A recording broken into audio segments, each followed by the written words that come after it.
مقام پر ہوتا ہے. اس کو رب ذوالجلال نے ذلیل کہا ہے. مہین کا لفظ ہے، حلاف مہین. حلاف اور مہین کے درمیان کوئی واو نہیں ہے، کوئی فے نہیں ہے، کیونکہ قرآن پاک عربی زبان میں ہے. تو عربی زبان میں بعد دفعہ جب دو صفات کا نام لیا جاتا ہے تو اس میں فا یا وا کے ساتھ فاصلہ پیدا کر دیا جاتا ہے.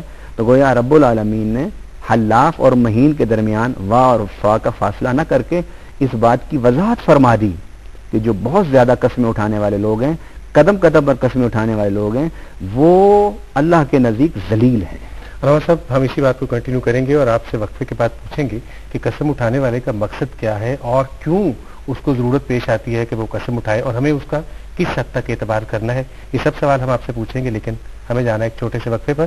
آپ ہمارا ساتھ دیجیے گا اس پروگرام میں جس میں آج ہم بات کر رہے ہیں قسم کے حوالے سے. چھوٹا سا ایک وقفہ، ہماری آپ سے ابھی ملاقات ہوتی ہے.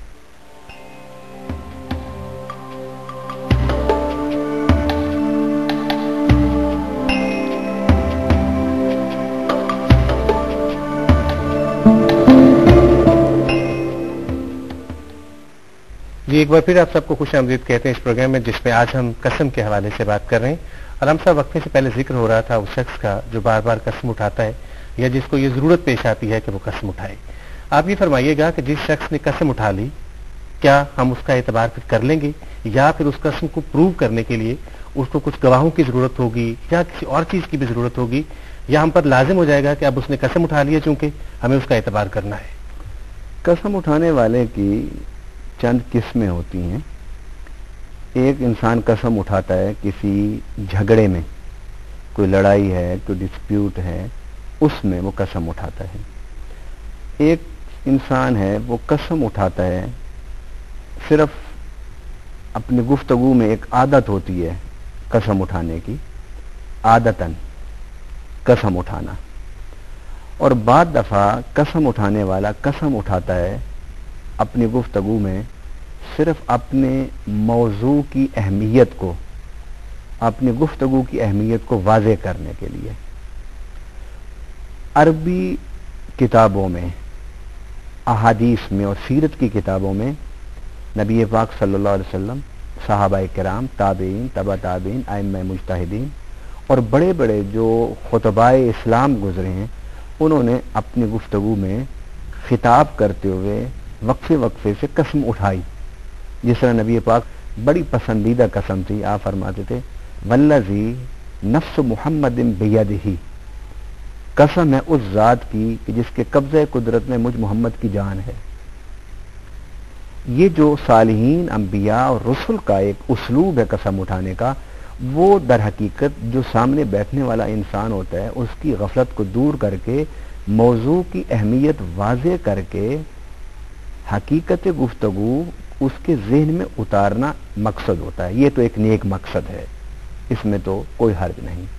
دوسرا یہ ہے کہ اپنے آپ کو سچا ثابت کرنے کے لیے گفتگو کے دوران بے وقت قسمیں اٹھاتے رہنا، اس کی مذمت کی گئی ہے. تیسری صورت یہ ہے کہ جس میں کوئی لڑائی جھگڑے کی پوزیشن ہے، اس میں اگر فریقین کا کسی معاملے میں اختلاف ہے تو اس اختلاف کی صورت میں فریقین خود قسم نہیں اٹھائیں گے. ان سے قسم جو قاضی وقت ہے، جو جج ہے، وہ اٹھوائے گا. ان میں سے کس سے قسم اٹھانی ہے اور کس نے گواہ پیش کرنے ہیں، اس کا فیصلہ حاکم وقت، قاضی وقت قرآن و سنت کی روشنی میں کرے گا. اور نبی پاک صلی اللہ علیہ وسلم نے اس کے لیے ایک مشعل راہ، دلیل راہ، ایک بنیاد ہم مہیا فرما دی ہے، استوار فرما دی ہے، اور ارشاد فرمایا البینۃ علی المدعی والیمین علی من انکر. فریقین میں سے کس نے قسم اٹھانی ہے اور کس نے گواہ دینا ہے، اس کا فیصلہ نبی پاک صلی اللہ علیہ وسلم نے فرما دیا. فرمایا کہ جو مدعی ہے وہ گواہ پیش کرے گا اور جو مدعا علیہ ہے وہ قسم اٹھائے گا. اگر مدعی دعویٰ کرتا ہے، کسی پر الزام لگاتا ہے، تو عذرو شرع اس پر لازم ہے کہ وہ گواہ پیش کرے. اگر وہ گواہ نہیں پیش کر سکتا تو پھر جس پر الزام لگا ہے وہ قسم اٹھائے گا۔ اب اس میں پھر فرق ہے، جو الزام لگانے والا ہے اس نے کس حوالے سے الزام لگایا ہے؟ کیا اس کے الزام میں حدود و تعزیرات کا عنصر تو نہیں آتا؟ اگر اس نے اس باب میں اس پر الزام لگایا ہے جس کا تعلق حدود و تعزیرات کے ساتھ ہے تو پھر وہ گواہ پیش کرے گا۔ اگر وہ گواہ نہیں پیش کرتا تو پھر جس پر الزام لگائے وہ قسم اٹھائے گا، اور قسم اٹھانے کے بعد وہ جو الزام لگانے والا ہے اس کو سزا ہوگی۔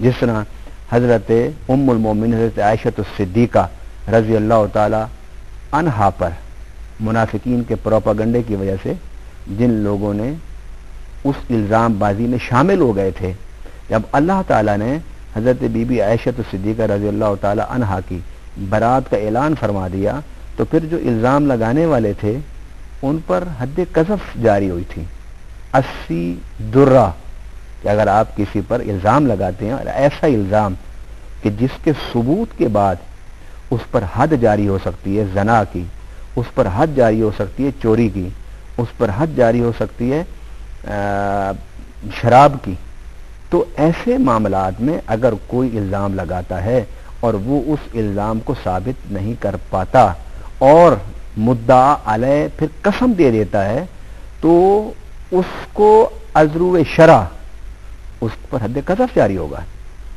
اسلام میں الزام لگانے والے کو کھلا نہیں چھوڑا گیا۔ اگر الزام لگانے والے کے لیے، مدعی کے لیے اگر کوئی قوائف اور شرائط نہ ہوں تو معاشرے کا امن و سکون تہ و بالا ہو جائے۔ میں آپ پر الزام لگاتا پھروں، آپ مجھ پر الزام لگاتے پھریں، ایسا ہرگز نہیں ہے۔ اسلام میں وہ الزام اور وہ دعویٰ کہ جس کے پروف کے بعد حد جاری ہو، اس مدعی جب وہ گواہ نہ پیش کر سکے اور مدعا علیہ قسم اٹھا دے تو اس پر حد قذف جاری ہوگا۔ ایک یہ بات۔ دوسری بات یہ کہ کچھ الزامات ہوتے ہیں کہ جن کے پس پردہ کوئی سزا نہیں ہے، اگر وہ اس قسم کے الزام لگاتا ہے تو اس قسم کے الزام لگانے کی صورت میں اگر مدعا علیہ قسم اٹھا دیتا ہے تو وہ جھوٹا ثابت ہوگا۔ اس کو چاہیے کہ وہ اللہ تعالیٰ سے توبہ کرے، اللہ تعالیٰ سے استغفار کرے، اللہ تعالیٰ سے معافی مانگے۔ السلام صاحب، جس قسم اٹھانے والے کا ہم ذکر کر رہے ہیں، کیا اس کے کریکٹر کو بھی دیکھا جائے گا کہ وہ اس کا بنیادی طور پر کردار کیا ہے معاشرے کے سامنے، یا ہر کوئی شخص جو ہے وہ قسم اٹھا سکتا ہے اور اپنی صفائی دے سکتا ہے؟ دیکھیں، ہر بندہ تو قسم اٹھانے کا مکلف ہی نہیں ہے۔ یہ جو حدیث مبارک ہے اس کی روشنی میں تو جس پر الزام لگا ہے وہ قسم دے گا۔ ہر بندہ تو قسم کے دائرے میں آتا ہی نہیں ہے۔ جس طرح میں نے کہا کہ حاکم وقت، قاضی وقت، جج جو ہے، جسٹس جو ہے، وہ فیصلہ کرے گا اس میں سے کس نے گواہ دینے اور کس نے، اور اس کے لیے روشنی ہمیں کتاب و سنت کے حوالے سے اللہ تعالیٰ نے ہمیں عطا فرما دی ہے۔